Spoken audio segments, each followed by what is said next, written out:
بكتب أمنية وبتمنى إنها تتحقق. أكبر أمنياتي إني أحصل على الدفء بهالشتوية الباردة، وتحققت اليوم هي الأمنية. فرحت كتير بس بنفس الوقت زعلت.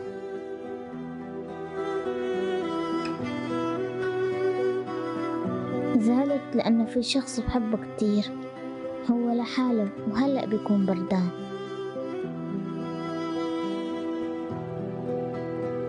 بابا جاي أقولك في شخص إجا من ماليزيا وجاب لنا الدفا معه، ووعدنا ما نبرد بهاي الشتوية.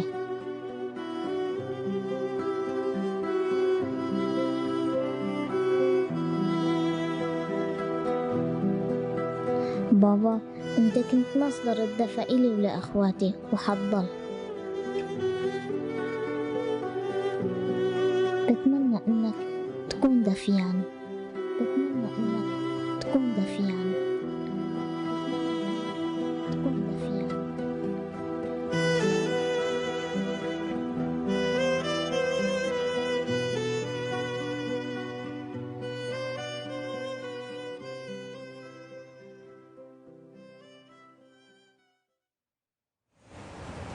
Alhamdulillah kembali dalam Assalam di sebelah kita. Dah tahu kita dah di penghujung tahun ni, dah bulan Oktober, dah masuk hujung tahun ni adalah musim sejuk di hemisfera utara, termasuklah di Syria. Bayangkanlah pelayan-pelayan Syria yang dalam keadaan kesusahan tu bagaimana mereka dah menghadapi cuaca sejuk yang mencecah negatif.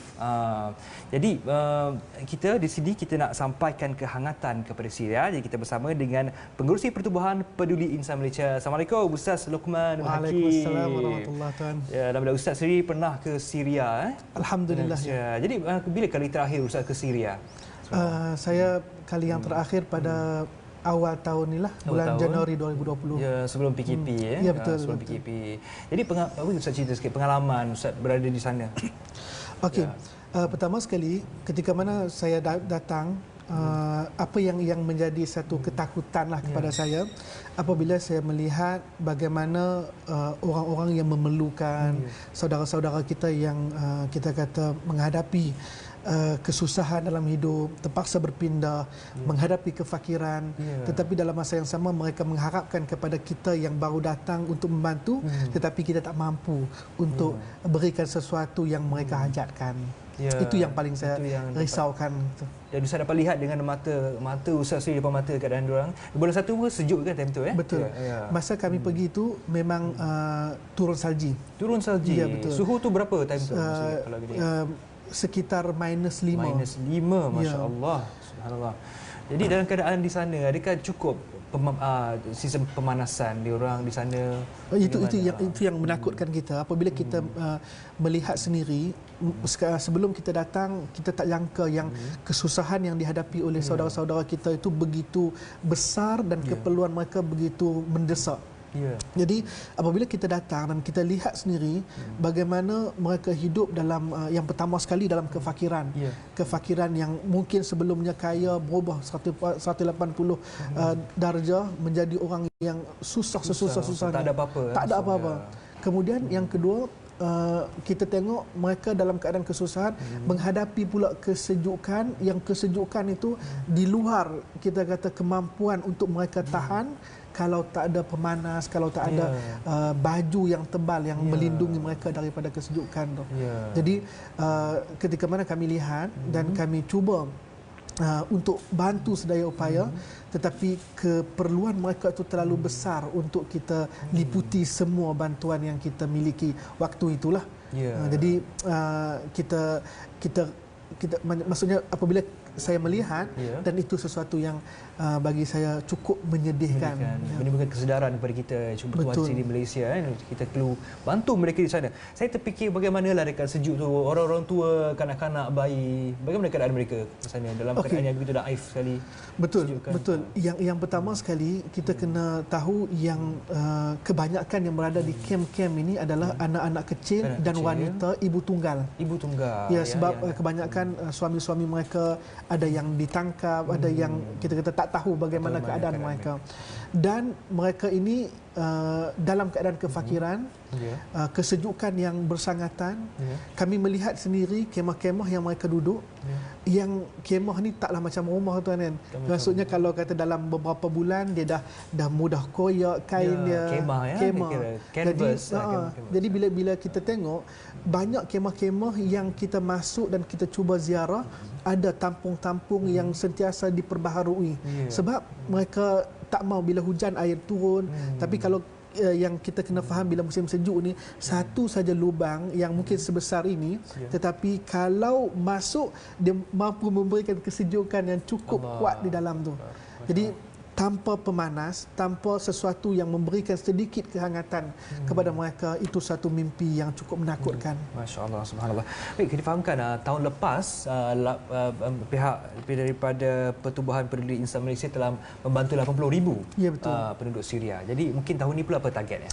Target kita pada tahun ini, jika diizinkan oleh Allah Subhanahu Wa Taala, kita cuba untuk mencari dan membantu seramai mungkin. Yang target kami sekitar 150,000 keluarga. 150,000 keluarga yang bertambah. Hampir double daripada dan maksudnya satu keluarga tu mungkin sekitar dalam 5 atau 4 orang lah. Ya, sebab kalau kita perhatikan satu kemah itu mungkin yang duduk dalam kemah itu bukan satu keluarga, 3 keluarga. Jadi kalau kita mampu untuk berikan bantuan yang lebih, maka ada sedikit kita kata kurangkan kesukaran untuk mereka hidup di sana, insya-Allah. Jadi boleh Ustaz kongsikan pakej bantuan yang disalurkan? Okey, yang paling utama sekarang ini adalah kita cuba bantu untuk kita ringankan pertama sekali untuk meringankan kesejukan itu, untuk memberikan sedikit kehangatan dalam bentuk bahan pemanas, heater, kayu api untuk mereka bakar dan memberikan sedikit kehangatan. Dan yang kedua, kalau tak mampu ataupun mungkin pilihan yang kedua, kita berikan selimut. Sebab tanpa selimut agak sukarlah hidup di sana. Dan yang ketiga, antara keperluan yang sangat mendesak yang mereka perlukan adalah makanan asas. Makanan asas adalah kempen utama kita untuk kita bantu sekurang-kurangnya dengan makanan badan kita dijaga dari dalam dengan makanan yang mencukupi, insya-Allah lebih sukar, kita kata lebih mudah untuk kita menghadapi musim sejuk di sana, insya-Allah. Ya, jadi kepada rakyat Malaysia yang nak membantulah mereka di Syria ni, bagaimana cara salurannya? Okey, kita yang pertama sekali untuk yang paling mudah kita boleh membuat tajaan dan sumbangan melalui website kita yang kita sediakan khusus untuk musim sejuk ini, iaitu musimsejuk.my. Dan kita boleh tengoklah dipaparkan di kaca televisyen kita bagaimana nombor telefon yang ada di sana, 017444595 dan begitu juga 013 386 8840. Ya, betul. Ya, itu dia hotline dan juga website www.musimsejuk.my.